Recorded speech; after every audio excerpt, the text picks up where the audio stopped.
Nasunog ang koprahan ni Budoy. Habang nagbabantay si Budoy ng kopras niya, tila napansin niya, may umaapoy na. At siya'y nataranta sa kanyang ginawa. Pinaghahampas niya ng kahoy ang nasusunog na koprahan.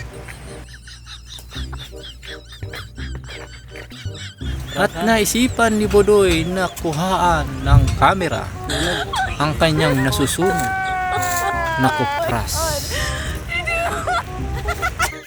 At biglang dumating si Buknoy.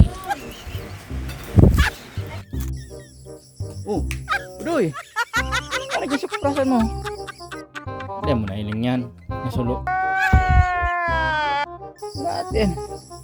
Nakakadikit-dikit na lang bating hook mo. Nasulo pa. Para dito na nga ni. Nasulo pa. Ito daan ko kayong kalayo. Nagmamadali nga ako tamabanggi na.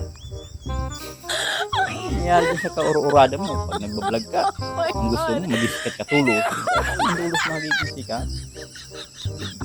Hihiling tulo. Hihiling man ng performance mo.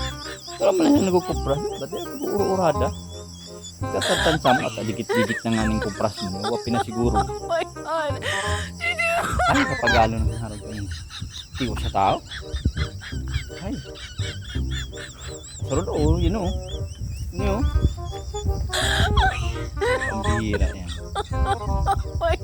Talaga, budoy-budoyan ka talaga. Sige. Ay, makiagi lang ako. Madyan na okay. Yung pare. Kukuhanon akong kawit. Ayun, sige. Malik ka. Pusong mo na yun. Ang garo may tatabang sa ko. Giagi ka pa. Atachar ka man lang sana. Then nanganit ko sikat tulo sa vlog. Atachar mo pa ko dugdi. Umalik ka rin. Dito na lang sa muli. Abangan natin ang mga susunod na kabanata patungkol kay Budoy, Paka at kay Buknoy.